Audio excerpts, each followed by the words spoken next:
Bon déjà André, welcome back. Merci, Heureux. très, très heureux. Bon, raconte-nous comment t'as vécu cet été, ce retour on va dire tardif ici en ciel et marine. Raconte-nous un peu cet été que t'as vécu. Ouais, c'était un été, on va dire, compliqué parce que je voulais que cette situation se règle au plus vite.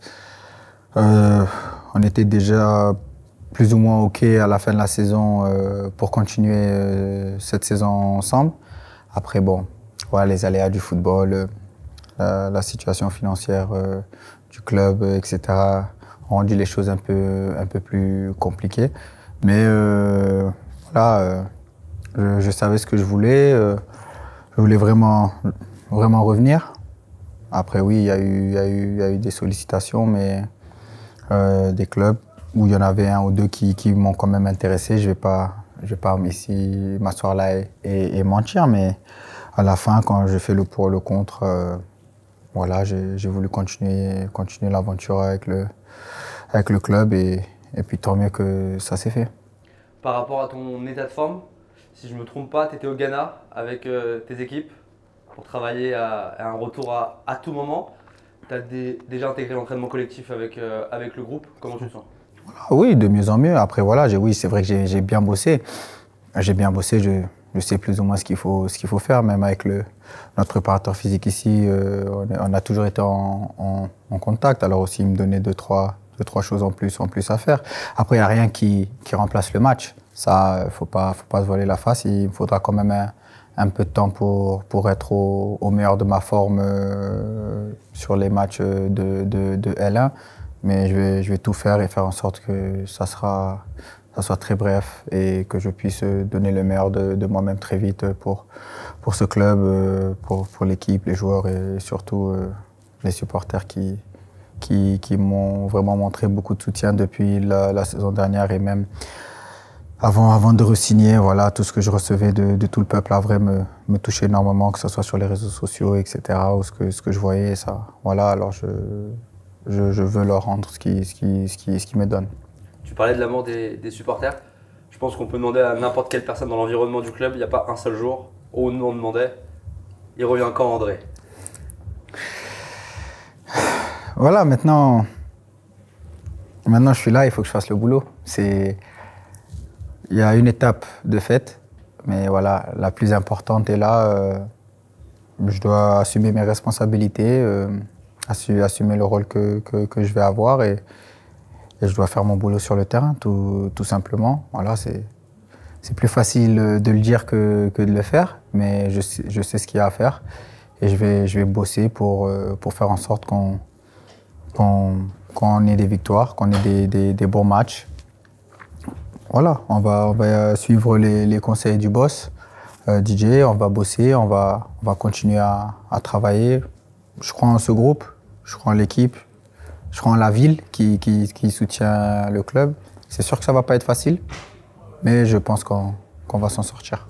T'as ressenti quoi quand t'as foulé la pelouse du centre d'entraînement, que t'as remis les crampons? C'est quoi, de la joie, de l'excitation? Franchement, un peu de tout, mais surtout c'était comme si j'étais jamais parti. C'est ce qui m'a vraiment marqué, parce que c'est comme si voilà, je revenais et je continuais. Et ça faisait aussi partie de ma réflexion dans ce que j'allais faire pour cette saison.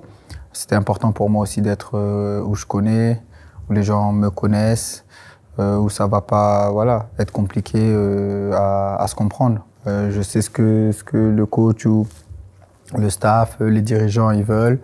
Et ils me connaissent aussi comment je suis, alors c'est beaucoup plus facile à se réintégrer dans le groupe. Tout ça fait partie. Et voilà, les joueurs, voilà, c'est mes gars, c'est mes petits frères.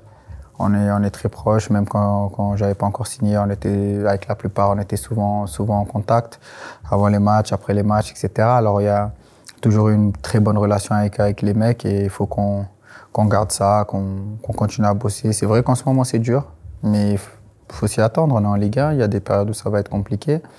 Voilà, le club, c'est vrai, n'a pas pu faire de recrutement majeur, mais a aussi quand même gardé l'ossature. Alors, il n'y a pas que du négatif, il faut vraiment qu'on se mette tous ensemble, joueurs, staff, tout le peuple havrais pour vraiment remonter cette petite période difficile. Tu parlais de l'attachement que tu avais pour la ville, pour les supporters et pour ce groupe aussi. À ce stade de ta carrière, est-ce que tu estimes aussi avoir ce devoir de transmission? Quand on entend par exemple Aruna nous parler de toi en conférence de presse, tout ce que tu lui as apporté sur son rôle de capitaine, c'est l'un des plus jeunes capitaines de Ligue 1. Tu dois avoir aussi ce rôle, ce devoir de transmission envers les plus jeunes du groupe. Ouais. On sait qu'on a un groupe très jeune. Oui, je suis obligé, mais il n'y a pas que moi. Tu sais. Il y a moi, il y a Walid, il y a Abdou, il y a Loïc. Il y a quand même des gens qui ont de l'expérience internationale, qui ont des matchs de Ligue 1, qui ont des maintiens, etc. etc. Alors oui, mais c'est vrai que j'ai un rôle spécifique à jouer sur ça. Comme je dis, je dois prendre mes responsabilités sur certaines choses. Et voilà, comme tu viens de le dire, Aruna, c'est un jeune capitaine qui est en train de grandir, qui monte sur le terrain avec son envie. Il porte ce maillot avec beaucoup de fierté. Et c'est ce que tous ces jeunes du club doivent comprendre. Que surtout ceux qui sont formés au club, que c'est très important de aimer le maillot et surtout d'aimer ce qu'on est en train de faire. Parce que si on veut réussir au plus haut niveau, ben, il y a beaucoup de choses il y a beaucoup de paliers à franchir, mais on ne peut pas les sauter. Il faut les franchir pas à pas. Voilà, c'est des choses qu'on va essayer de continuer à apporter aux plus jeunes, mais c'est bien d'apporter, mais il faut faire le boulot aussi sur le terrain. Voilà, on le rend tous ensemble, on a un groupe. Oui, il y a des plus expérimentés, oui, il y a tout ça. Mais on est tous à la disposition du coach, DJ Digar, qui fait du très bon boulot et c'est à nous de le suivre. Voilà, de le suivre et faire confiance en tout ce qu'il nous dit, lui, avec le staff, pour aller chercher des bons résultats. Tu as participé, il me semble, à ta deuxième ou troisième séance collective aujourd'hui. Avec aussi le recul de ce que tu as vu sur les matchs de Ligue 1 depuis le début de saison. Comment tu qualifierais la patte Didier Digard? Le staff est resté au complet, il y a le coach qui est arrivé, c'est une nouvelle méthode de jeu. Comment toi tu t'adaptes à ça? Oui, on va s'adapter, ça c'est pas un souci, mais on le voit, c'est un coach qui va attaquer, c'est un coach qui va avoir le ballon, c'est un coach qui veut se créer des situations de but. Voilà, alors c'est à nous de faire en sorte que quand on réussit à se créer ces situations-là, d'essayer de les mettre au fond et c'est de bien défendre. Voilà, c'est deux personnalités différentes entre le coach et ce qu'on a eu l'année dernière. Et maintenant, c'est à nous, les joueurs, de s'adapter et de changer notre manière de faire et de réussir à comprendre exactement ce que le coach veut. C'est à nous de le faire sur le terrain, c'est tout. Parce que quand on regarde les matchs, on voit que ça se crée des situations, ça se bat. Voilà, on va essayer de continuer comme ça, je pense, sur la lancée avec le ballon, en essayant de se créer des situations et surtout essayer de prendre moins de buts. Je pense que ça va être la prochaine phase qu'il faudra bien travailler. Mais j'ai une totale confiance au staff, j'ai une totale confiance au coach. Vous savez, hein, j'ai joué contre lui, etc. à l'époque. Alors je sais, c'était un joueur déjà formidable. Au milieu de terrain, il était très très intelligent. Comment il gérait le milieu, il était capitaine pendant beaucoup d'années. Voilà, alors il connaît, c'est un leader d'homme. On va suivre et on va tout donner pour gagner. Tu t'inscris également dans cette philosophie qu'il a du jeu, du football. On s'en souvient en début de saison, il avait dit « Je préfère gagner un match 5-4 que gagner 1-0 ». Toi, l'attaquant, l'homme qui aime les buts, j'imagine aussi que ça touche ce genre de discours. Oui, c'est vrai que ça touche.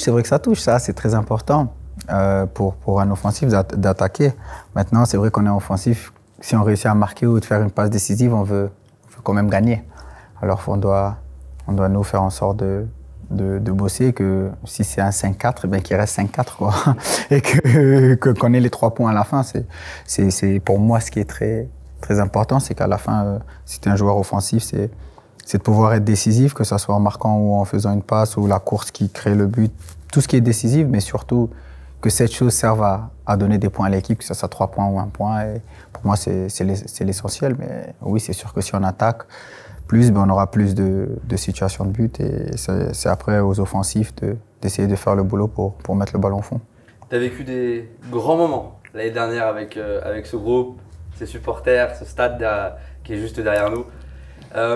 Si tu devais choisir le but à Lorient, le ciseau, le but au parc ou le but au Stade de Sel, le premier? Oh. Allez, pas facile celle-ci. Parc, parce que voilà, c'est pas mal, mais franchement, contre Strasbourg ici, mon premier but au Stade Océane, ouais, j'ai kiffé. On peut te souhaiter quoi? D'être dans le groupe des 20 pour le match du dimanche 20 octobre face à l'Olympique Lyonnais?